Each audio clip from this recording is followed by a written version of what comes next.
നമിക്കുന്നു ഞങ്ങൾ. കാണായ ലോകങ്ങൾ കാക്കുന്ന ദേവ കാരുണ്യ സിന്ധു നമിക്കുന്നു ഞങ്ങൾ. കരളിൻ്റെ പൂക്കൾ നിൻപാദതകൾ കാണിക്ക വെച്ചു നമിക്കുന്നു ഞങ്ങൾ. കരളിൻ്റെ പൂക്കൾ നിൻപാദതകൾ കാണിക്ക വെച്ചു നമിക്കുന്നു ഞങ്ങൾ. ലോക സമസ്ത സുഖിനോ ഭവന്തു. ഈ മന്ത്രമേ ലോകമെങ്ങും മുഴങ്ങാം. വിജ്ഞാനമേകും നിറകതെത്തുകാൻ കാരുണ്യ സിന്ധു നമിക്കുന്നു ഞങ്ങൾ. കാരുണ്യ സിന്ധു നമിക്കുന്നു ഞങ്ങൾ. മരണപ്പെട്ടിട്ടുണ്ട്. 13-25 തന്നെ ചന്ദ്രവത്സലൻ ഷണ്ടർ റിട്ടയർഡ് എറണാകുളത്തുണ്ടായിരുന്നു, അദ്ദേഹം മരണപ്പെട്ടിട്ടുണ്ട്. അതേപോലെ നമ്മുടെ ഷാജഹാൻ ലോക്കോ പൈലറ്റ് റിട്ടയർഡ് കൊല്ലത്തുണ്ടായിരുന്ന അദ്ദേഹത്തിന്റെ മകൻ ദുബായിൽ മരണമടഞ്ഞു, അദ്ദേഹത്തിനും അനുശോചനം അർപ്പിക്കുന്നു. പിന്നെ KN മാൻസൺ CTA ആയിരുന്നു, സ്ലീപ്പർ CTA ആയിരുന്നു, അദ്ദേഹം ER-ലാണ് വർക്ക് ചെയ്യുന്നത്, അദ്ദേഹം 27/4/25 മരണപ്പെട്ടു. അതേപോലെ VV തങ്കമ്മ ലേറ്റ് നമ്മുടെ ഗോപാലൻ സാറിന്റെ റിട്ടയർഡ് ലേറ്റ് ആയിട്ടുള്ള ശ്രീ KS ഗോപാലൻ സാറിന്റെ ഭാര്യ മാതാവാണ് VV തങ്കമ്മ. ശ്രീ ഉഷപ്പൻ TMR ആയിരുന്നു, ഗാർഡായിരുന്നു ഇവിടെ എറണാകുളത്ത്, അദ്ദേഹവും 34 മരണപ്പെട്ടു. അതേപോലെ ഉഷ രാജഗോപാൽ 10/5/25 മരണപ്പെട്ടു. 13/6/25 Shri M Chandrasekharan retired LPM Shoranur, നമ്മുടെ ട്രിച്ചി ഡിവിഷനിലും സദേൺ റെയിൽവേ പല ഡിവിഷനുകളിലും വർക്ക് ചെയ്ത് നമുക്ക് അവസാനമായിട്ട് നമ്മുടെ ഷൊർണൂർക്ക് പാലക്കാട് ഡിവിഷനിൽ എത്തിയ അദ്ദേഹം വളരെ ഒരു സമര പോരാളിയായിരുന്നു, നേതാവായിരുന്നു. അദ്ദേഹവും നമ്മെ വിട്ടുപിരിഞ്ഞു പോയി. Shri Raveendran retired COM Alleppey 15/6/25 മരണപ്പെട്ടിട്ടുണ്ട്. കൂടാതെ ഏട്ടൻ്റെ ശ്രീമതി ഈ അടുത്ത കാലത്ത്, അതായത് ഏറ്റവും ദുഃഖകരമായിട്ട് നമ്മളിൽ നിന്ന് വിട്ടുപോയിട്ടുണ്ട്. 24/6/25 ആ മഹതി നമ്മളെ വിട്ടുപോയത്. കൂടാതെ ഈ കാലയളവിൽ മരണമടഞ്ഞ പ്രമുഖരായ രാഷ്ട്രീയ, സാമൂഹ്യ, ശാസ്ത്രീയ, സാംസ്കാരിക, കലാമേഖലകളിൽ പ്രവർത്തിച്ച പ്രമുഖരെയും നമ്മൾ ഈ അവസരത്തിൽ ഓർക്കുന്നു, അനുശോചനം അർപ്പിക്കുന്നു. വേണുഗോപാൽ, ഗുരുപുത്രനായ മണി സർ, ശ്രീ ജെയിംസ് റോളി വർഗീസ് മുതലായ KLRCയുടെ ഉന്നത നേതാക്കൾ, വിജയഗ്രഹം, കൂടാതെ സംഘടനയുടെയും ഇതര സംഘടനകളുടെയും പ്രമുഖരായുള്ള ഭാരവാഹികൾ, സ്നേഹമുള്ള സദസ്യൻ, ഞാൻ സ്വാഗതം പറയുന്നതിന് മുൻപ് നമ്മളുടെ ALRC എന്ന് പറയുന്ന സംഘടന നടത്തുന്ന പെൻഷൻ സെല്ലിൻ്റെ ഒരു അവലോകനം റിപ്പോർട്ട് തരാൻ ആഗ്രഹിക്കുന്നു.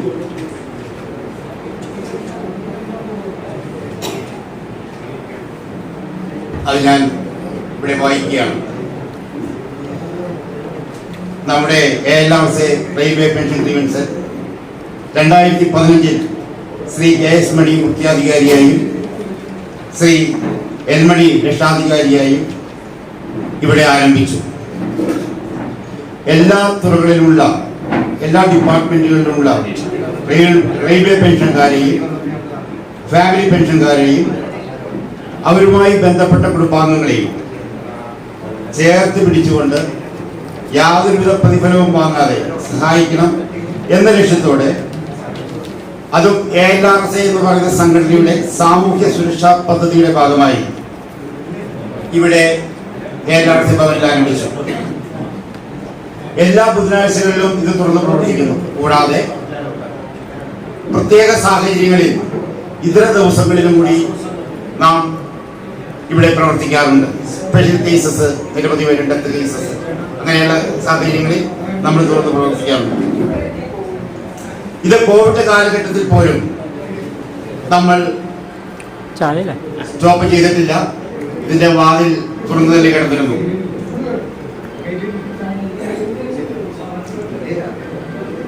റെയിൽവേ ഹെഡ്ക്വാർട്ടേഴ്സ് പരമായും നമ്മുടെ ഡോക്യുമെന്റേഷൻ എല്ലാം നിർവഹിക്കുന്ന ഹെഡ്ക്വാർട്ടേഴ്സ് ആണല്ലോ പെൻഷൻ പേയ്മെന്റ് അതോറിറ്റി PPA, കൂടാതെ പെൻഷൻ നൽകുന്ന CTPC ബാങ്ക്, ഇങ്ങനെയുള്ള അവരുടെ നൂലാമാലകളിൽ റിജക്ട് ചെയ്യപ്പെടുന്ന പലരും ഇവിടെ വരാറുണ്ട്. നിയമപരമായിട്ടുള്ള കാര്യങ്ങളാകാം, ഡോക്യുമെന്റേഷൻ പരമായിട്ടുള്ള കാര്യങ്ങളാകാം. ഇതെല്ലാം ഭേദിച്ചുകൊണ്ട് നമ്മൾ അവരെ സഹായിക്കാറുണ്ട്. ഏകദേശം 450 മുതൽ 500 പേർ വരെ വിവിധ പെൻഷൻ ആവശ്യങ്ങൾക്കായി ഈ ഓഫീസിനെ ആശ്രയിച്ചു പോരുന്നു. വേറെ നമ്മുടെ ഒരു പ്രധാനപ്പെട്ട ഉദ്ദേശം പെൻഷൻകാരുടെ ശക്തമായ ഒരു കൂട്ടായ്മ നിലനിർത്തി അവരുടെ പ്രശ്നങ്ങൾ ഇടപെട്ട് അധികാരികളോട് സംവേദിക്കുവാനും കാലാകാലങ്ങളിൽ പെൻഷൻ വിരുദ്ധ നടപടികൾ സ്വീകരിക്കുന്ന അഡ്മിനിസ്ട്രേഷനെ എതിരെ പ്രതിരോധിക്കാനും NPS പോലെയുള്ള പ്രശ്നങ്ങളിൽ തൊഴിലാളികളുടെ പക്ഷം ചേർന്ന് സമരം ചെയ്യുവാനും ഞങ്ങൾ ബോധിപ്പിക്കുകയും ചെയ്യുന്നു. ഞങ്ങൾ സജ്ജരായിരിക്കുന്നു. പെൻഷനും മറ്റുള്ള പെൻഷൻ ആനുകൂല്യങ്ങളും നമ്മളുടെ നീക്കിവെക്കപ്പെട്ട മാറ്റി നിർത്തപ്പെട്ട ശമ്പളമാണെന്നും അതൊരു ഔദാര്യമല്ല എന്നും പെൻഷൻ ആനുകൂല്യങ്ങൾ സംരക്ഷിക്കപ്പെടേണ്ടതാണെന്നും നമ്മളെ സമീപിക്കുന്നവരെ നമ്മൾ നിരന്തരം ബോധ്യപ്പെടുത്തിക്കൊണ്ടിരിക്കുന്നു. നാം ഇവിടെ പ്രത്യേകം എടുത്തു പറയുന്ന ഒരു സംഗതി, ഇതര സംഘടനകളുമായി നമുക്ക് യാതൊരു എതിർപ്പോ മറ്റുള്ള പ്രതിബന്ധങ്ങളോ ഇല്ല. മറിച്ച് അവരുടേതായിട്ടുള്ള നല്ല പ്രവർത്തനങ്ങളെ നമ്മൾ എക്കാലവും അനുമോദിച്ചിട്ടുണ്ട്.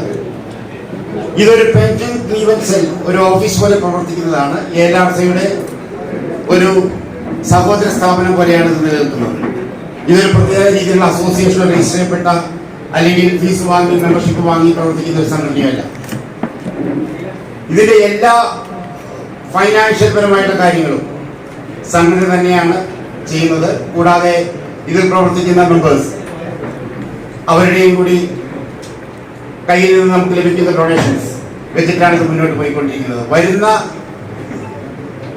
പെൻഷൻ ആയ ഫാമിലി പെൻഷൻകാരെയോ അവരെയോ മറ്റുള്ളവരെയോ നമ്മൾ ഇതില് സാമ്പത്തികമായ കാര്യങ്ങളിൽ ഒരിക്കലും സമീപിക്കാറില്ല.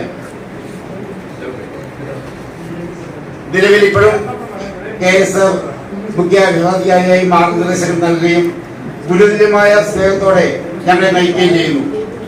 ശ്രീ എൽമണി അദ്ദേഹം നിയമപരമായിട്ടുള്ള റെഫറൻസുകൾ ഞങ്ങളെ നൽകി പ്രശ്നങ്ങൾ കുറ്റപ്പെട്ടതാക്കി നിയമപരമായി അവതരിപ്പിക്കുവാൻ ഞങ്ങളെ സപ്പോർട്ട് ചെയ്യുന്നു. ഇതിൽ റണ്ണിംഗ് കേഡറിൽ നിന്ന് മാത്രമല്ല റെയിൽവേയുടെ നാനാ പാർട്ടി ചെയ്ത ആളുകളും നമ്മുടെ എക്സിക്യൂട്ടീവ് വളരെയധികം സഹായ മനസ്ഫൂർത്തിയോടെയാണ് അവർ പ്രവർത്തിക്കുന്നത്. പലരും മണിസാറിന്റെ ഒപ്പം 2015 അദ്ദേഹത്തിനൊപ്പം ഇത് തുടങ്ങിയ കാലഘട്ടത്തിലും നമ്മുടെ കൂടെ ഉള്ളവരാണ്. ഇതര ഡിപ്പാർട്ട്മെന്റുകളിലെ ആള് ബോക്സ് വെച്ചിട്ടുണ്ട്. അത് ശരിക്കും ഇതിന്റെ പ്രവർത്തനങ്ങൾക്ക് വേണ്ടിയുള്ളതല്ല. അത് വരുന്ന പെൻഷൻകാർ ചികിത്സയ്ക്കും മറ്റും ചിലപ്പോൾ നമ്മളെ സമീപിക്കാറുണ്ട്. പെൻഷൻ സംബന്ധിക്കുന്ന കാര്യങ്ങൾ പറയുകയാണെങ്കിൽ ഒരു ആഴ്ചത്തെ ട്രീറ്റ്മെന്റും മരുന്നിനും പോലും തികയാത്ത എമൗണ്ടാണ് ചില ആൾക്ക് പെൻഷനായിട്ട് കിട്ടുന്നത്. അങ്ങനെയുള്ള പലരും നമ്മളെ സമീപിച്ചിട്ടുണ്ട്. അവർക്ക് ആ ബോക്സിൽ വീഴുന്ന തുക നമ്മൾ കളക്ട് ചെയ്ത്, അതുകൂടാതെ നമ്മുടെയും കൂടി ഒരു ഭാരവാഹികളും ഇതിലെ ലോക്കോ പൈലറ്റ്സ് ആയിട്ടുള്ള ആളുകളും റിട്ടയർ ആയിട്ടുള്ള ആളുകളും സുമനസ്സുകളും നൽകുന്ന പൈസ കൂടി ചേർത്ത് നമ്മൾ ഡൊണേഷൻ നൽകുന്നുണ്ട്. ഏകദേശം 3 ലക്ഷത്തോളം 3 ലക്ഷത്തോളം നമ്മൾ ഇതുവരെ നൽകിയിട്ടുണ്ട്.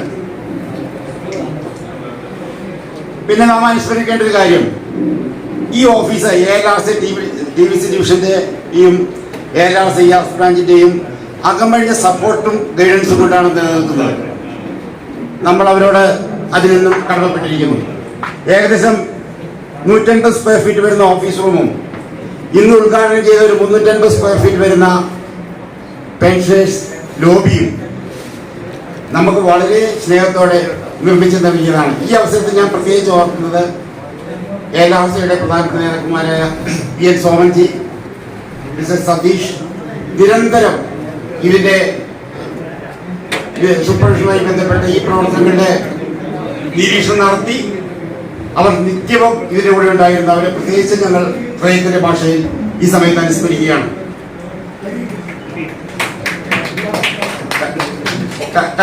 കഴിഞ്ഞ വർഷം നമ്മൾ 12/6/2024 വളരെ ഭംഗിയായി നടത്തുകയുണ്ടായി. ഏകദേശം 200 ചില്ലാനം ആളുകൾ ഇതിൽ സംബന്ധിക്കുകയുണ്ടായി. അന്ന് ക്ലൈമറ്റ് വലിയ കുഴപ്പമുണ്ടായില്ല. ഇന്ന് ക്ലൈമറ്റ് നമ്മൾക്ക് പ്രതികൂലമായിരുന്നിട്ട് കൂടി ഇത്രയും ആളുകൾ ഇവിടെ വന്നുചേർന്ന് തിരുവനന്തപുരം മുതൽ പാലക്കാട് അങ്ങേറ്റം ഏകദേശം കാലിക്കറ്റുന്നവരേക്കും കണ്ണൂരിനുവരേക്കും ആളുകൾ എത്തിച്ചേർന്നു. അത് ഞങ്ങളെ സംബന്ധിച്ചുള്ള ഏറ്റവും വലിയ അംഗീകാരമായി നാം കണക്കാക്കുന്നു. പിന്നെ ഒരിക്കൽ കൂടി ബുദ്ധിമുട്ട് അനുഭവിക്കുന്ന എല്ലാ പെൻഷൻകാരെയും ചേർത്ത് പിടിക്കുന്ന ALRS നേതൃത്വത്തിന് ഹൃദയമായിട്ട് നന്ദി ഞാൻ പറയുന്നു. ഇനി എന്റെ കർമ്മത്തിലേക്ക് കിടക്കട്ടെ. സ്വാഗതം ആശംസിക്കുക എന്നുള്ള ദൗത്യമായിട്ടാണ് ഞാൻ ഇവിടെ നിൽക്കുന്നത്. നമ്മളുടെ ബഹുമാന്യ അധ്യക്ഷൻ ശ്രീ വേണുഗോപാൽ നമ്മുടെ ഭാരവാഹിയാണ്. നമ്മുടെ ഈ സെറ്റിന്റെ പ്രോഗ്രാം കോർഡിനേറ്ററാണ് അദ്ദേഹം. അദ്ദേഹത്തെ പ്രത്യേകിച്ച് പരിചയപ്പെട്ടില്ല. ALRCയുടെ സമ്മർദ്ദനായിട്ടുള്ള നേതാവാണ് വളരെ വർഷങ്ങളായി. കൂടാതെ മീഡിയയുമായി സംവേദിച്ചുകൊണ്ട് എല്ലാ തുറവിലുള്ള പെൻഷൻകാരുടെ പ്രശ്നങ്ങൾ പൊതുസമൂഹത്തിന്റെ മുമ്പിൽ കൊണ്ടുവരുന്നതിന് അദ്ദേഹം ഒരുപാട് കാര്യങ്ങൾ ചെയ്തിട്ടുണ്ട്. അദ്ദേഹത്തിനെ ഞാൻ വളരെ സ്നേഹത്തോടെ ഈ ഇതിലേക്ക് അധ്യക്ഷ പദവിയിലേക്ക് ക്ഷണിക്കുകയാണ്. നമ്മളുടെ ഗുരുവിനായ KS പണി സാർ നമ്മളുടെ മധ്യത്തിലിരിക്കുന്നു. എനിക്ക് തോന്നുന്നു ഇതിൽ 90% പല ആളുകളും 100% ആളുകളും അദ്ദേഹത്തിന്റെ ഒരു ദർശനത്തിന് വന്നതാണ്. ആക്ച്വലി അദ്ദേഹം ഈശ്വരവിശ്വാസിയല്ല, പക്ഷെ നമ്മൾക്കെല്ലാം അദ്ദേഹം ഈശ്വര തുല്യമാണ്. ഞാൻ കൂടുതൽ തിരിക്കേണ്ടതില്ല. ഈ വയോധിക അവസ്ഥയിലും അദ്ദേഹം നമ്മളുടെ മധ്യത്തിലിരിക്കുന്നു. നമ്മുടെ ഇവിടെ ഒരു ഉദയസൂര്യനായി നമ്മൾക്ക് ശക്തി പകർന്നുകൊണ്ട് അദ്ദേഹത്തെ ഞാൻ ഈ വേദിയിലേക്ക് വളരെ സ്നേഹത്തോടെ സ്വാഗതം ചെയ്തു. ശ്രീ ജെയിംസ് സെക്രട്ടറി ജനറലാണ് ALRC എന്നുള്ള സംഘടനയുടെ. നമുക്കറിയാം, ജീവിതവും ഒഴിഞ്ഞുവെച്ച പോലെയാണ് അദ്ദേഹം. അദ്ദേഹത്തെയും ഞാൻ ഈ വേദിയിലേക്ക് ഹൃദയപൂർവ്വം സ്വാഗതം ചെയ്യുന്നു. റോണി സാർ നമ്മളുടെ കൂടെ നമ്മളുടെ എക്സിക്യൂട്ടീവ് കമ്മിറ്റിയിൽ അദ്ദേഹം ഉണ്ട്. നമ്മളെക്കാളും വളരെ ഉന്നതമായിട്ടുള്ള ഒരു പൊസിഷനിലായിരുന്നിട്ട് കൂടി അദ്ദേഹം നമ്മുടെ എക്സിക്യൂട്ടീവ് കമ്മിറ്റിയിൽ ഇപ്പോഴും വിനീതനായി വർക്ക് ചെയ്യുന്നു. ഞങ്ങളെ ഗൈഡ് ചെയ്യുന്നു. ഓൾ ഇന്ത്യ വൈസ് പ്രസിഡന്റാണ് അദ്ദേഹം. അദ്ദേഹത്തിനെ ഞാൻ ഈ വേദിയിലേക്ക് ഹൃദയപൂർവ്വം സ്വാഗതം ചെയ്യുന്നു. ശ്രീ വർഗീസ് സർ സോണൽ സെക്രട്ടറിയാണ് അദ്ദേഹം നമ്മൾക്കറിയാം വളരെ ചുറിയൂർ കൂടി. ഞാനിത് ശ്രദ്ധിച്ചിരുന്നു. ഇവിടെ ആളുകളെ ഇരുന്നതിന് വ്യാപൃതനായിരുന്നു അദ്ദേഹം. ഗ്രൗണ്ട് ടു എർത്ത് നമ്മുടെ ഒപ്പം തന്നെ ഷോൾഡർ ടു ഷോൾഡർ. അതാണ് നമ്മുടെ ശക്തി. നമ്മൾക്ക് ഊർജം പകരുന്നതും നമ്മളെ ഇതെല്ലാം ചെയ്യാൻ പ്രേരിപ്പിക്കുന്നതും ഇവരുടെ മാർഗദർശനമാണ്. അദ്ദേഹത്തെ ഹൃദയത്തിന്റെ ഭാഷയിൽ ഞാൻ സ്വാഗതം ചെയ്യുന്നു. വാൽഗോത്തി സാർ വരാമെന്ന് പറഞ്ഞിട്ടുണ്ട്. അഡീഷണൽ CMS ആണ്. കുറച്ചു മുമ്പേ വിളിച്ചിരുന്നു. അദ്ദേഹം പെൻഷൻകാരോട് സംവേദിക്കുന്നതിൽ വളരെ തൽപരനാണ്. മണി സാർ അദ്ദേഹത്തിന് പിതൃതുല്യാണെന്ന് പറയുന്നത്. ഈ ലൈക്ക് ഫാദർ ലൈക്ക്, അങ്ങനെയാണ് അദ്ദേഹം പറയുന്നത് പ്രശ്നങ്ങളുമായിട്ട് ബന്ധപ്പെട്ടിട്ട്. പക്ഷേ നിയമപരമായിട്ട് കുറെ കാര്യങ്ങൾ അദ്ദേഹത്തിന് കൈകെട്ടിട്ട പോലെയാണ് ചെയ്യാൻ സാധിക്കില്ല. പക്ഷേ നമ്മുടെ ഈ ഓഫീസിൽ നിന്ന് വിടുന്ന ഓരോ റീഇംബേഴ്സ്മെന്റ് കാര്യങ്ങളും കോംപ്ലിക്കേഷൻ ഉള്ളവയുണ്ടാകും, പൈസ കിട്ടാൻ സാധിക്കാത്തവയുണ്ടാകും. പക്ഷെ നമ്മളുമായിട്ട് കൺസൾട്ട് ചെയ്തതിനു ശേഷം ഏറ്റവും അനുയോജ്യമായ രീതിയിൽ ചെയ്യുന്നതിന് ഞങ്ങൾ അദ്ദേഹമായിട്ട് സംവേദിക്കാറുണ്ട്. അദ്ദേഹം അത് ചെയ്യാറുണ്ട്. പല കേസുകളിലും റീഇംബേഴ്സ്മെന്റ് ആപ്ലിക്കേഷൻ മടക്കിയത് ക്യാൻസൽ ചെയ്ത് അദ്ദേഹം മടക്കിയത് ഞങ്ങൾ അദ്ദേഹം പറയുന്നത് പോലെ കറക്റ്റ് ചെയ്ത് അയച്ച് അവർക്കെല്ലാം വേണ്ട ചില റീഇംബേഴ്സ്മെന്റ് ലഭിച്ചിട്ടുണ്ട്. അദ്ദേഹത്തെ എത്തിച്ചേരുമെന്ന് അറിയിച്ചിട്ട് ഒരു 12 മണിക്ക് അറൗണ്ട് എത്തുമെന്നാണ് അദ്ദേഹം പറഞ്ഞിരിക്കുന്നത്. ഔദ്യോഗികമായി ഭയങ്കര തിരക്കാണ് അദ്ദേഹത്തിന്. അദ്ദേഹത്തെയും ഞാൻ ഈ വേദിയിലേക്ക് സ്വാഗതം ചെയ്യുന്നു. എൽബോഡി സാർ എത്തിച്ചേർത്തിട്ടുണ്ട്. മാർഗദർശിയാണ്. ALRCയുടെ ശക്തനായിട്ടുള്ള നേതാവും വൈസ് പ്രസിഡന്റും നമ്മുടെ ബുദ്ധി ടാങ്കുമാണ്, തിങ്ക് ടാങ്ക്. എല്ലാ നിയമപരമായിട്ടുള്ള കാര്യങ്ങളും അദ്ദേഹം മുഖേനയാണ് നമ്മൾ ചോദിച്ചിട്ടൊക്കെയാണ് ചെയ്യുന്നത്. അദ്ദേഹത്തെയും ഹൃദയത്തിന്റെ ഭാഷയിൽ ഈ സദസ്സിലേക്ക് സ്വാഗതം ചെയ്യും. എബ്രഹാം എംപവർമെന്റിന് വേണ്ടി നിരന്തരം പ്രവർത്തിക്കുന്നു. ഗവൺമെന്റ് അംഗീകാരമുള്ളതും കളക്ടറേറ്റിന്റെ പ്രത്യേക നിർദ്ദേശപ്രകാരവും ഫോം ചെയ്തിരിക്കുന്ന സംഘടനയാണ് അവരുടേത്. ആ സംഘടനയുടെ സെക്രട്ടറിയായിട്ട് വർക്ക് ചെയ്യുന്നു. സാമൂഹ്യമായിട്ടും ചാരിറ്റിപരമായിട്ടും വളരെ ശ്രദ്ധയാർന്ന സേവനം കാഴ്ചവെക്കുന്ന അവരെയും നമ്മുടെ എക്സിക്യൂട്ടീവ് കമ്മിറ്റിയിലുള്ളവരും അവരെയും ഞാൻ ഈ വേദിയിലേക്ക് സ്വാഗതം ചെയ്യുകയാണ്. പിന്നെ ഇവിടെ എത്തിച്ചേർന്നിട്ടുള്ള നിരവധി നേതാക്കന്മാരുണ്ട്.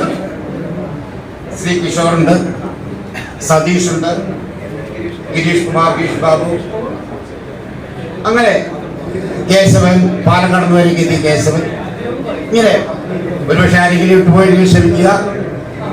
തിരുവനന്തപുരത്ത് ശ്രീകുമാർ, നമ്മുടെ തിരുവനന്തപുരം കോർഡിനേറ്ററാണ് അദ്ദേഹം. അപ്പൊ നമ്മളത് വർക്ക് ചെയ്യുന്നത് നല്ല വ്യവസ്ഥാപിതമായിട്ടാണ് വർക്ക് ചെയ്യുന്നത്. തിരുവനന്തപുരത്ത് നമ്മുടെ കാര്യങ്ങൾ അന്വേഷിക്കാൻ ശ്രീ കിഷോറുണ്ട്, ശ്രീ ശ്രീകുമാറുണ്ട്. നമുക്ക് നല്ല ധൈര്യമാണ്. ഒരു സ്റ്റാഗ്നേറ്റ് ഒരാൾ വരുമ്പോഴേക്കും നമുക്ക് പറയാൻ സാധിക്കും വി ക്യാൻ ഡു ഇറ്റ്. അപ്പൊ ഇവരെ എല്ലാവരെയും, എല്ലാ നേതാക്കന്മാരെയും, എല്ലാ ഇവിടെ അടങ്ങി വന്നിരിക്കുന്ന എല്ലാവരും നമുക്ക് വിശിഷ്ടരാണ്. എല്ലാ വിശിഷ്ട വ്യക്തിത്വങ്ങളെയും ഓരോ കുടുംബാംഗങ്ങളെയും ഹൃദയത്തിന്റെ ഭാഷയിൽ നമ്മുടെ പേട്രന്റെയും ഞങ്ങളുടെ യൂണിവേഴ്സിറ്റിന്റെയും പേരിൽ ഇതിലേക്ക് ക്ഷണിച്ചുകൊണ്ട് എൻ്റെ വാക്കുകളെ ഉപസംഹരിക്കുന്നു. നന്ദി, നമസ്കാരം.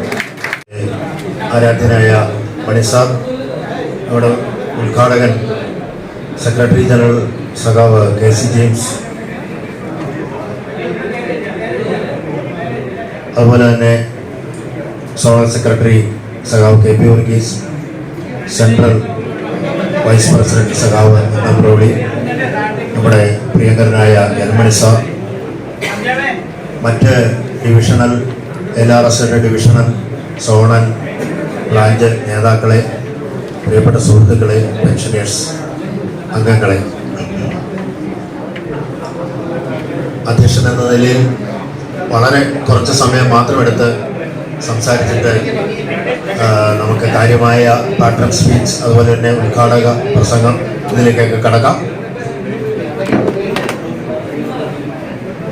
സ്വാഗത പ്രസംഗാനും നമ്മുടെ സെക്രട്ടറിയുമായ ശ്രീ PJ ജോസഫും വളരെ വിശദമായിട്ട് തന്നെ എന്താണ് പെൻഷൻ ഗ്രീവൻസ് സെല്ലിൻ്റെ പ്രവർത്തനം, ഏത് രീതിയിലാണ് റിട്ടയർ ആയ റണ്ണിംഗ് സ്റ്റാഫിനെ മാത്രമല്ല മറ്റിതര സ്റ്റാഫുകളുടെയും ദൈനംദിന പെൻഷൻ പ്രശ്നങ്ങളിൽ എങ്ങനെയാണ് ഇടപെടുന്നതൊക്കെ വളരെ വിശദമായിട്ട് വിശദീകരിച്ചു. നമ്മളൊരു കാര്യം എപ്പോഴും ഓർക്കുന്നത് നല്ലതാണ്. ലോകത്തിലെ ഏറ്റവും തൊഴിലാളി വിരുദ്ധമായ തൊഴിൽ ദാതാക്കളിൽ ഒന്നാണ് ഇന്ത്യൻ റെയിൽവേസ്. ഒരു ജോലി കഠിനമാകുന്നത് അത് നമ്മൾ ആരെയും കുറ്റപ്പെടുത്തിയിട്ടോ പരിതപിച്ചിട്ടോ കാര്യമില്ല എന്നുള്ളതാണ് അതിൻ്റെ സത്യാവസ്ഥ. കാരണം ആ ജോലി നമ്മളല്ലെങ്കിൽ മറ്റാരെങ്കിലും ചെയ്യണം. പക്ഷേ അത് കഠിനതരമാക്കുന്നത് അതിനെ നിയന്ത്രിക്കുന്ന മേലാളന്മാർ, അഡ്മിനിസ്ട്രേറ്റേഴ്സ് അല്ലെങ്കിൽ ഓഫീസേഴ്സാണ്. എത്രമാത്രം കഠിനമായി ജോലി ചെയ്യിപ്പിച്ച് ഔട്ട്പുട്ട് ഉണ്ടാക്കുക എന്നുള്ള പ്രാകൃതമായ ഒരു തൊഴിൽ തത്വത്തിൽ വിശ്വസിക്കുന്നവരാണ് നിർഭാഗ്യവശാൽ ഇന്ത്യൻ റെയിൽവേയിലെ ഭരണാധികാരികൾ. അപ്പം അതിന് ബലിയാടാവുന്നവർ 10, 30, 40 വർഷം ജോലി ചെയ്ത് തളർന്നിട്ട് വീട്ടിൽ വിശ്രമിക്കുമ്പോൾ അവരുടെ പെൻഷൻ്റെ ആനുകൂല്യങ്ങൾ പോലും നിസ്സാര പ്രശ്നങ്ങളിൽ ഊന്നി തടഞ്ഞു വെക്കുന്ന ഒരു സിറ്റുവേഷൻ ആണ് നമ്മൾ അഭിമുഖീകരിക്കുന്നത്. ജോലി ചെയ്യുന്ന കാലയളവ് മുഴുവൻ എത്രമാത്രം കഷ്ടങ്ങളെ നമ്മൾ നേരിട്ടോ അതിൻ്റെ ഇരട്ടി കഷ്ടതകളാണ് പെൻഷനായി കഴിയുമ്പോൾ നമ്മൾ നേരിടേണ്ടി വരുന്നത്. നമുക്കറിയാം, ധാരാളം ആളുകൾ ഇവിടെ വന്നിട്ട് തൻ്റെ ഭർത്താവ് മരിച്ചുപോയി, എനിക്ക് യാതൊരുവിധ പെൻഷൻ ആനുകൂല്യങ്ങളും കിട്ടുന്നില്ല, അതല്ലെങ്കിൽ വളരെ ഗുരുതരമായ രോഗങ്ങൾക്ക് അടിമപ്പെട്ടിട്ട് അതിൻ്റെ റീഇംബേഴ്സ്മെൻറ്റ് കിട്ടുന്നില്ല, ഭർത്താവും അതുപോലെ തന്നെ ഉറ്റവരും ഒക്കെ മരിച്ചവരും അവരുടെ മക്കൾക്ക് ആനുകൂല്യം കിട്ടുന്നില്ല. അങ്ങനെ നിരവധി പ്രശ്നങ്ങൾ നമ്മളിവിടെ പരിഹരിച്ചു കൊടുക്കുന്നുണ്ട്. തീരെ നിസ്സാര പ്രശ്നങ്ങളായിരിക്കും അവർ, പക്ഷേ ആധാർ കാർഡിലുള്ള ഒരു സ്പെല്ലിംഗ് വ്യത്യാസം അല്ലെങ്കിൽ ഇനിഷ്യലിൻ്റെ വ്യത്യാസം, ഡേറ്റ് ഓഫ് ബർത്തിൻ്റെ വ്യത്യാസം, ഇതൊക്കെ ആരെങ്കിലും ഒരു കൈത്താങ്ങായിട്ട് ഹെൽപ്പ് ചെയ്യാനില്ലെങ്കിൽ എങ്ങുമെങ്ങും എത്താതെ തൻ്റെ വിധിയാണ് ഈ ആനുകൂല്യം കിട്ടാത്തത് എന്ന് സ്വയം സമാധാനിച്ച് ജീവിതം എരിഞ്ഞു തീർക്കുന്ന നിരവധി ആളുകൾ നമ്മുടെ ഈ രാജ്യത്തുണ്ട്. അതിലൊരു വേറിട്ട സമീപനം നമ്മുടെ പെൻഷനേഴ്സ് ഗ്രീവൻസിൽ കൊടുക്കുന്നു. അതും നിസ്വാർത്ഥമായിട്ട്. എനിക്ക് മുമ്പ് സംസാരിച്ച ശ്രീ പി ജെ ജോസഫ് പറഞ്ഞു, സത്യം പറഞ്ഞു കഴിഞ്ഞാൽ ചിലപ്പോഴൊക്കെ ബുധനാഴ്ചകളിൽ അവിടെ നിൽക്കുമ്പോൾ നിറ കണ്ണുകളായിട്ടാണ് ഓരോരുത്തർ വന്നിട്ട്, സാറേ എനിക്ക് ഇതുവരെ കിട്ടാതിരുന്ന, ഇനി ഒരിക്കലും കിട്ടുകയില്ല എന്ന് തീർച്ചപ്പെടുത്തിയിരുന്ന ആനുകൂല്യങ്ങൾ അരിയേഴ്സായിട്ട് കിട്ടി, അതിൻ്റെ ഒരു പങ്ക് സ്വീകരിക്കണം എന്ന് പറഞ്ഞിട്ട് വരാറുണ്ട്. അവരെ സന്തോഷപൂർവ്വം അതിൻ്റെ പങ്കൊന്നും വേണ്ട, ഇവിടെ ഒരു ചാരിറ്റി ബോക്സ് ഉണ്ട്, 5-10 രൂപ നിങ്ങൾക്ക് പറ്റുന്നത് ആ ബോക്സിലിടുക. ആ ബോക്സിൽ ഒരു ചെറിയ ദ്വാരം മാത്രമാണുള്ളത്. ആ ദ്വാരത്തിൽ കടക്കാവുന്നതിൽ ഏറ്റവും ചെറിയ ഒരു നാണയം, അതല്ലെങ്കിൽ നോട്ട് മാത്രം മതി ഇത് മുമ്പോട്ട് പോകുവാൻ. ഞങ്ങൾ പൈസയ്ക്ക് വേണ്ടിയിട്ടല്ല എന്ന് പറഞ്ഞുകൊണ്ടാണ് ഞങ്ങൾ അവരെ സന്തോഷമായിട്ട് തിരിച്ചയക്കുന്നത്. അതിൻ്റെ നിരവധി തെളിവുകൾ ആണ് ഇന്ന് നമ്മുടെ മുമ്പിൽ എത്തിയിരിക്കുന്നത്. കാരണം ദൂരങ്ങൾ താണ്ടി എത്തിയവർ ധാരാളമുണ്ട്. ഇപ്പം ഇതിനൊക്കെ മാർഗദർശിയായിട്ട്, വഴികാട്ടിയായിട്ട് നിർദ്ദേശം തരാൻ മണിസാർ നമ്മുടെ കൂടെയുണ്ട്. അദ്ദേഹം വൈപ്പിനിലെ രോഗങ്ങൾക്കിടയിലും എല്ലാ ദിവസവും വിളിച്ചന്വേഷിക്കുന്നു. എല്ലാ ബുധനാഴ്ച രാവിലെ ആരൊക്കെ വന്നു, അതല്ലെങ്കിൽ ചിലരൊക്കെ ആദ്യം വിളിക്കുന്ന മണിസാറിനെയാണ്, സാറേ എൻ്റെ പെൻഷൻ ഇതുവരെ കിട്ടിയിട്ടില്ല. അപ്പോൾ മണിസാർ ഇങ്ങോട്ടേക്ക് പറഞ്ഞയക്കും. അതോടൊപ്പം ജോസഫിനെയോ ഷംസുദ്ദീനെയോ ഒക്കെ വിളിച്ചു പറയും, ഇതുപോലെ ഒരു വ്യക്തി വരുന്നുണ്ട്, അവർക്ക് വേണ്ടത് ചെയ്തു കൊടുക്കണമെന്ന്.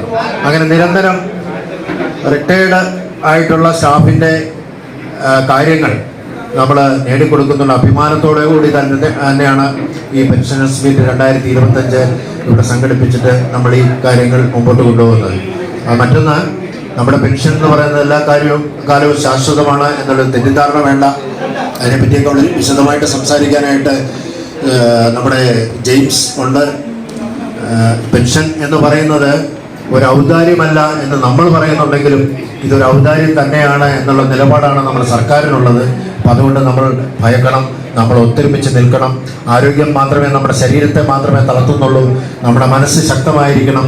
കൂട്ടായ്മയാണ് ഇതിനൊക്കെ നമുക്ക് ഈ പെൻഷൻ എന്ന് കിട്ടും എന്നുള്ള ഒരു രീതിയിലേക്ക് കൊണ്ടുപോകാനായിട്ട് നമ്മളെ ശാക്തീകരിക്കുന്നത്. അതുകൊണ്ട് തീർച്ചയായിട്ടും ഇത്തരം കൂട്ടായ്മകൾ അതിനു വേണ്ടിയിട്ട് സംഘടിപ്പിക്കുന്നതിൽ നമുക്ക് നമുക്ക് ഗുണകരമായിട്ട് ഭവിക്കും എന്നുള്ള ഉറച്ച വിശ്വാസത്തിലാണ് ഇത് മുമ്പോട്ട് കൊണ്ടുപോകുന്നത്. ഞാൻ എൻ്റെ വാക്കുകൾ അധികം ദീർഘിപ്പിക്കുന്നില്ല. നമ്മുടെ ഉദ്ഘാടകൻ എത്തിച്ചേർന്നിട്ടുണ്ട്. നമ്മുടെ പ്രിയപ്പെട്ട സെക്രട്ടറി ജനറൽ സഖാവ് KC ജെയിംസ് ആണ്. അദ്ദേഹത്തെ ഏറെ ആദരവോടുകൂടി ഞാൻ വേദിയിലേക്ക് ക്ഷണിക്കുന്നു.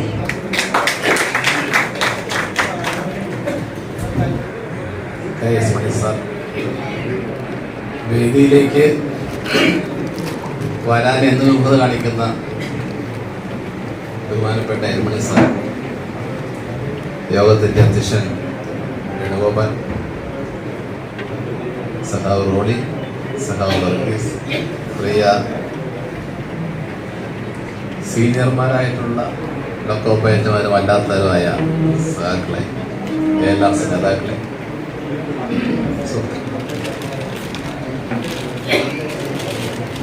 ഇത് ഉദ്ഘാടനം ചെയ്യാൻ എന്നെ വിളിച്ചതിന് എന്താ കാരണം എന്ന് എനിക്ക് ഇനിയും പരിഹരിച്ചിട്ടില്ല. ഇതേപോലെ ഒരു വേദിയിൽ ഉദ്ഘാടനം ചെയ്യാൻ മാത്രം ഞാൻ വളർന്നിട്ടുണ്ടെന്ന് എനിക്ക് തോന്നിയിട്ടുമില്ല. ഇതേവരെയും ഒരു പെൻഷൻ സംഘടന പ്രവർത്തിക്കാനും തുടങ്ങിയിട്ടില്ല, റിട്ടയർ ആയെങ്കിലും. പക്ഷേ ഇത്രയും അധികം പെൻഷനേഴ്സിൻ്റെ വ്യക്തിപരമായ പ്രശ്നങ്ങൾ ഇടപെടുന്ന വേറൊരു പെൻഷൻ അസോസിയേഷൻ നമുക്കുണ്ടോ എന്നുള്ള കാര്യത്തിൽ എനിക്ക് സംശയമുണ്ട്. കൃത്യമായി ആഴ്ചയിലൊരിക്കൽ ഇവിടെ ഓഫീസിൽ ആളുണ്ടാകുക, അവിടെ വന്ന് ഏത് പ്രശ്നവും നിങ്ങൾക്ക് പറയാം. സഖാവ് മണിസാറിൻ്റെ പ്രത്യേകമായ കഴിവുകൾ, അത് മണിസാറിന് മാത്രം കിട്ടിയിട്ടുള്ള കഴിവുകളാണ്.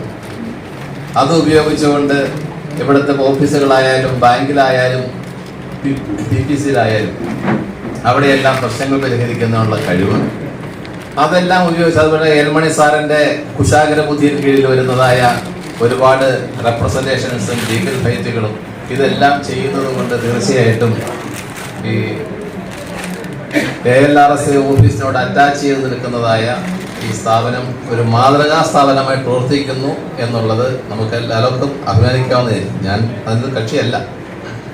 എൻ്റെ മെമ്പർഷിപ്പ് പാലക്കാടാണ്.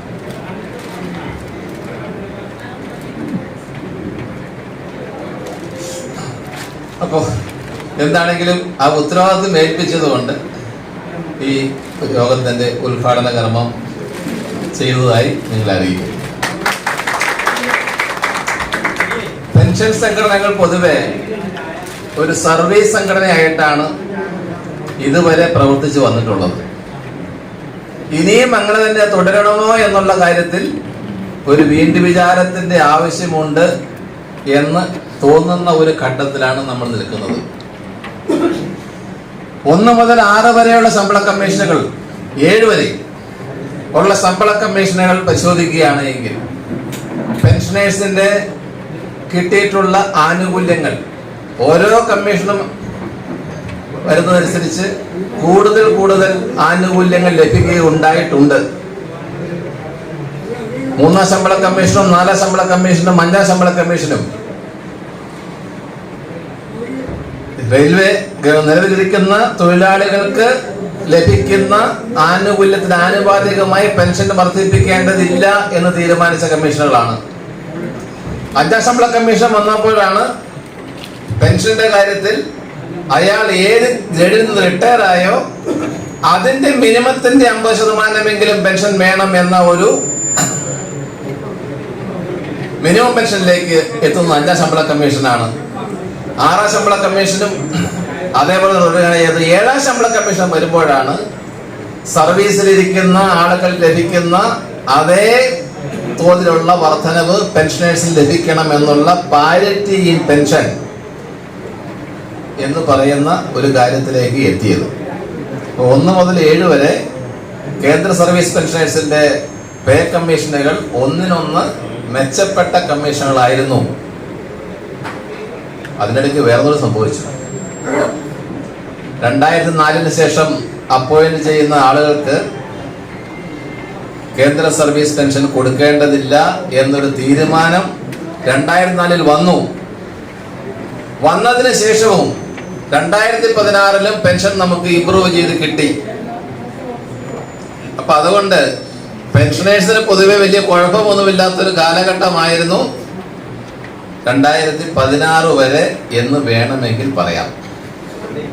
ഇപ്പോൾ എന്താ സ്ഥിതി? എല്ലാവരും വാട്സപ്പ് കാണുന്നവരായിരിക്കും. അതുകൊണ്ട് തീർച്ചയായിട്ടും അതിന്റെ ചർച്ചകളൊക്കെ കണ്ടിട്ടുണ്ടാവും.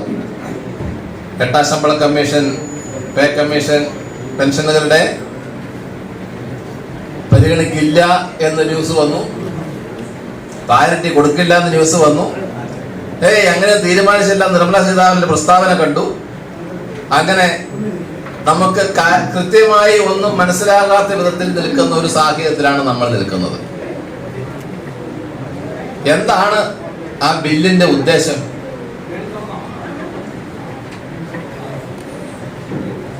ഏഴാം ശമ്പള കമ്മീഷന്റെ ശുപാർശ വന്നതോടുകൂടി സർവീസിലുള്ള ആളുകൾക്ക് കിട്ടുന്നതായ ആനുകൂല്യങ്ങൾ റിട്ടയർഡ് ആളുകൾക്കും കിട്ടണം. അതോടൊപ്പം തന്നെ റിട്ടയർമെന്റ് ആകുന്ന ഡേറ്റിന്റെ അടിസ്ഥാനത്തിൽ പെൻഷനിൽ വ്യത്യാസം വരാൻ പാടില്ല, പാരിറ്റി വേണം എന്ന ഒരു തീരുമാനവും കൂടി വന്നു. അതുവരെ ഉണ്ടായിരുന്നില്ല 7ാം ശമ്പള കമ്മീഷൻ വരെ. ഈ ശുപാർശ ഗവൺമെന്റ് അംഗീകരിച്ചതോടുകൂടി ഗവൺമെന്റിന് നിലവിലുള്ള പോളിസി എന്ന് പറയുന്നത് പെൻഷൻ പാരിറ്റി ആണ് എന്ന് അക്സെപ്റ്റ് ചെയ്യപ്പെടുന്ന ഒരു സ്ഥിതിവിശേഷമാണ്. 8ാം ശമ്പള കമ്മീഷൻ തിരിച്ചൊരു നിർദ്ദേശം കൊടുത്താൽ പോലും ഗവൺമെന്റ് അംഗീകരിക്കപ്പെട്ടിരിക്കുന്ന ഒരു പോളിസി എന്നുള്ള നിലയ്ക്ക് അതിലേക്ക് മാറ്റം വരാൻ പാടില്ല. അത് അങ്ങനെ വന്നാൽ കോടതിയിൽ ചലഞ്ച് ചെയ്യപ്പെടും എന്നുള്ള സ്ഥിതിവിശേഷം ഒക്കെ വന്ന സ്ഥിതിവിശേഷം ഉണ്ടായി. ഇപ്പൊ കഴിഞ്ഞ 2 മാസം മുമ്പ് ഒരു ബില്ല് ലോക്സഭയിൽ പാസ് ചെയ്തല്ലോ. അതാണ് ചർച്ച ഉണ്ടായത്. ആ ബില്ലിൽ പറയുന്നത് 2014 ഒരു കേസിൽ സുപ്രീം കോടതി പാരിറ്റി ഇൻ പെൻഷൻ എന്ന് പറയുന്നത് നാച്ചുറൽ ജസ്റ്റിസ് ആണ് എന്ന് വിധിച്ചു. റിട്ടയർ ആകുന്ന ഡേറ്റിന്റെ അടിസ്ഥാനത്തിൽ പെൻഷനിൽ വ്യത്യാസം വരുന്നത് ശരിയല്ല എന്ന് വിധിച്ചു. അങ്ങനെ വിധിക്കുന്നതോടുകൂടി 3-ാം ശമ്പള കമ്മീഷൻ മുതൽ 5-ാം ശമ്പള കമ്മീഷൻ വരെ ഉണ്ടായിരുന്നതായ പേ കമ്മീഷനുള്ള ശുപാർശ ശരിയല്ല എന്ന് വരുന്നു. പാരിറ്റി കൊടുത്തിട്ടില്ല.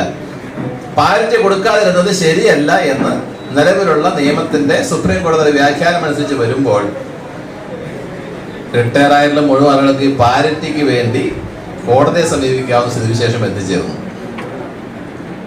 അങ്ങനെ കോടതിയിലേക്ക് വന്നാൽ വലിയൊരു പ്രശ്നമാകും. അതുകൊണ്ട് ഗവൺമെന്റിന് ഇക്കാര്യത്തിൽ തീരുമാനിക്കാനുള്ള പരിപൂർണ അധികാരം കോടതിക്ക് ഇനി അതിൽ ഇടപെടാൻ പറ്റില്ല എന്ന് വേണ്ടിയിട്ടുള്ള അമെൻമെന്റ് ആണ് ഇതിനകത്ത് കൊണ്ടുവന്നിട്ടുള്ളത്. ഇനി മേൽ ഗവൺമെന്റ് എന്ത് ചെയ്താലും അതിനെ കോടതി ചലഞ്ച് ചെയ്യാൻ പറ്റും. ഇതാണ് ആ ഈ ബില്ലിന്റെ യഥാർത്ഥ അർത്ഥം. 8-ാം ശമ്പള കമ്മീഷന്റെ പരിധിയിൽ ഇല്ല എന്ന് പറയുന്നില്ല, DA തരില്ല എന്ന് പറയുന്നില്ല, പാരിറ്റി കൊടുക്കില്ല എന്ന് പറയുന്നില്ല. പക്ഷേ ശമ്പള കമ്മീഷൻ ശുപാർശ ചെയ്താലും കൊള്ളാം, ചെയ്തില്ലെങ്കിലും കൊള്ളാം, ഗവൺമെന്റ് ഒരു തീരുമാനം ഈ വിഷയത്തിൽ എടുത്തു കഴിഞ്ഞാൽ അത് അന്തിമമായി തീരും. നിലവിലിരിക്കുന്ന സാഹചര്യം അനുസരിച്ച് 7-ാം ശമ്പള കമ്മീഷൻ അനുവദിച്ചു തന്ന പാരിറ്റി തുടരും എന്ന് ആരെങ്കിലും പ്രതീക്ഷിക്കുന്നുണ്ടോ?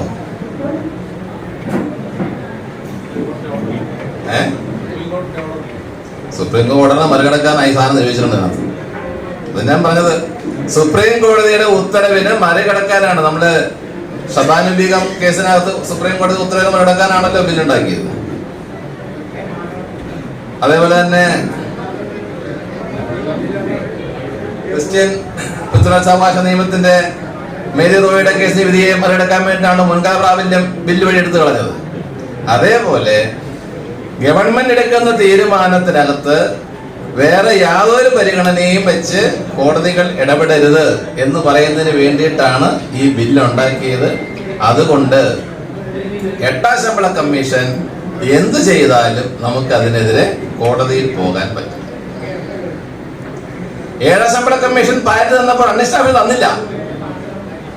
അതിന്റെ കേസ് ഇപ്പം കോടതിയിലുണ്ട്, തീരുമാനം നടത്തിക്കൊണ്ടിരിക്കുന്നത്. അത് ഇതിനെ ബാധിക്കുമോ എന്ന് ചോദിച്ചാൽ ഗവൺമെന്റ് എടുത്ത തീരുമാനം ഞങ്ങൾക്ക് നടത്തിയിട്ടില്ല എന്നാണ് അതിനകത്തെ കേസ്. അതുകൊണ്ട് ഇത് അതിനെ നേരിട്ട് ബാധിക്കാൻ സാധ്യതയില്ല. പക്ഷേ എല്ലായിടത്തും പൊതുസമ്മതി എന്ന് പറയുന്നത് ഇന്ന് കോടതികളെയും ബാധിക്കുന്നുണ്ട് എന്നുള്ള പ്രശ്നമുണ്ട്. മെയ് 19-ാം തീയതി സുപ്രീം കോടതിയിലെ വേറൊരു ഡിവിഷൻ ബെഞ്ചിന്റെ ഉത്തരവ് വന്നിട്ടുണ്ടായി. അത് ഹൈക്കോടതി ജഡ്ജിമാരുടെ പെൻഷനുമായി ബന്ധപ്പെട്ടാണ്. ഹൈക്കോടതി ജഡ്ജ് എന്ന് പറയുന്നത് ഡയറക്റ്റ് റിക്രൂട്ട്മെന്റും ഉള്ള ഒരു പോസ്റ്റാണ്. നേരിട്ട് ഹൈക്കോടതി പ്രാക്ടീസ് ചെയ്യുന്ന വക്കീലന്മാരെ ജഡ്ജായിട്ട് നിയമിക്കാനും പ്രൊവിഷനുണ്ട്. നമ്മുടെ മദ്രാസ് കൺവെൻഷനിൽ പങ്കെടുത്ത ചന്ദ്രു അങ്ങനെ ഹൈക്കോടതിയിലേക്ക് നേരിട്ട് നിയമിക്കപ്പെട്ട ജഡ്ജായിരുന്നു. അദ്ദേഹത്തിന്റെ സർവീസ് കേവലം 11 വർഷമാണ്. ഈ 11 വർഷത്തിൽ ഇന്ത്യയിലെ ഹൈക്കോടതി ജഡ്ജിമാരിൽ ഏറ്റവും കൂടുതൽ ജഡ്ജിമെന്റ് എഴുതിയ ആളും ചന്ദ്രുവാണ്. 1358 കേസ് ജഡ്ജിമെന്റ് അദ്ദേഹം എഴുതിയത്. ജഡ്ജിമാരുടെ പെൻഷന്റെ കാര്യത്തിൽ മജിസ്ട്രേറ്റായി പ്രൊമോഷൻ കിട്ടി വരുന്നവർ ഹൈക്കോടതിയിൽ വരും. അവർക്ക് 40 വർഷവും 45 വർഷം സർവീസ് ആകാം. കാരണം 65 ആണ് സർവീസ് അവരുടെ റിട്ടയർമെന്റ് ഏജ്. സർവീസ് ചെയ്ത കാലഘട്ടത്തിനനുസരിച്ച് അവർക്ക് വ്യത്യസ്തമായ പെൻഷനുകളാണ് ഉണ്ടായിരുന്നത്. അങ്ങനെ ചെയ്യുന്നത് ശരിയല്ല. ഹൈക്കോടതിയുടെ ജഡ്ജ്, ഹൈക്കോടതിയുടെ ചീഫ് ജസ്റ്റിസ് എന്ന് പറയുന്നത് ആ പോസ്റ്റിന് ഒരു നിശ്ചിതമായ മാന്യതയുണ്ട്.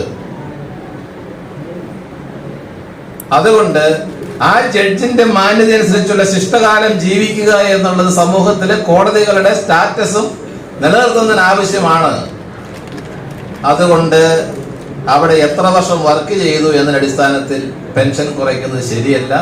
അതുകൊണ്ട് ഹൈക്കോടതിയിൽ നിന്നും ചീഫ് ജസ്റ്റിസ് റിട്ടയർ ആയിട്ടുണ്ടെങ്കിൽ അയാൾക്ക് 5 കൊല്ലമാണ് സർവീസെങ്കിലും 15 ലക്ഷം രൂപ പെൻഷൻ കൊടുക്കണം പ്രതിവർഷം. ജസ്റ്റിസ് ആണെന്നുണ്ടെങ്കിൽ 13 ലക്ഷം രൂപ പെൻഷൻ കൊടുക്കണം. 1 റാങ്ക് 1 പെൻഷൻ ഉത്തരവ് കൊണ്ട് പുറപ്പെടുവിച്ചിട്ടുണ്ട്. ഈ സാഹചര്യത്തിൽ ഈ പെൻഷൻ നിലനിർത്തിക്കൊണ്ട് പോകണമെങ്കിൽ നമ്മുടെ ഒരു സർവീസ് സംഘടന എന്നുള്ള നിലയിൽ മാറി ഒരു സമര സംഘടനയായി പെൻഷൻ സംഘടനകൾ മാറേണ്ട സാഹചര്യമുണ്ട്. വയസ്സായി, ഇനി എന്ത് സമരം? ട്രേഡ് യൂണിയൻ മേഖലയിൽ പ്രവർത്തിച്ച് വരുന്നവരെ സംബന്ധിച്ചിടത്തോളം പണിമുടക്കാൻ പറ്റില്ലെങ്കിൽ പിന്നെ എന്ത് സമരം എന്ന ചിന്തയൊക്കെ നമ്മുടെയൊക്കെ മനസ്സിലുണ്ട്. നമ്മുടെ കർഷക സമരം 1 വർഷത്തിൽ കൂടുതൽ നീണ്ടു നിന്നുവല്ലോ. ആ സമരത്തിൽ പ്രധാന പങ്ക് വഹിച്ചവരാരായിരുന്നു? ഫോട്ടോയെ കണ്ടിട്ടുണ്ടാവല്ലോ നമ്മൾ. ആരായിരുന്നു? കർഷക കുടുംബങ്ങളിലെ പാടത്ത് പണിയെടുക്കാൻ പറ്റാത്ത സ്ഥിതിയിലേക്ക് വന്ന ആളുകൾ തന്നെയാണ് ഈ 1.5 വർഷം ആ സമരം അവിടെ കൊണ്ടു നടന്നത്. 60, 70, 80, 90 വയസ്സുള്ള ആളുകളായിരുന്നു ആ സമരത്തിൽ പങ്കെടുത്തിരുന്ന പ്രധാനപ്പെട്ട ബഹുഭൂരിപക്ഷ ആളുകളും.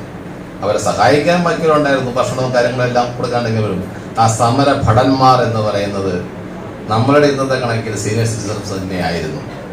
അതുകൊണ്ടും കൂടിയാണ് 927 പേർ ഈ 1 വർഷത്തിനിടയ്ക്ക് സമരപ്പത്തിൽ മരിക്കുന്ന സ്ഥിതി ഉണ്ടായത്.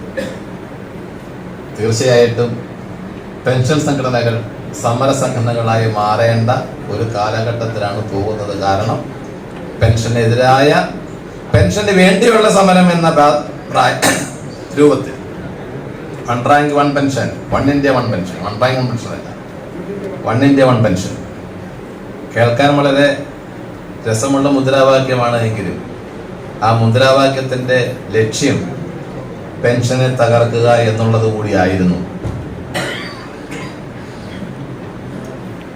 ഗവൺമെന്റ് ജീവനക്കാർ കൊടുക്കുന്ന പെൻഷൻ 10,000 രൂപയാക്കി കുറച്ചാൽ ഇന്ത്യയിലെ 60 വയസ്സിന് മേലുള്ള മുഴുവൻ ആളുകൾക്കും 10,000 രൂപ വെച്ച് കൊടുക്കാൻ സാധിക്കുമെന്ന ശുദ്ധ അസംബന്ധം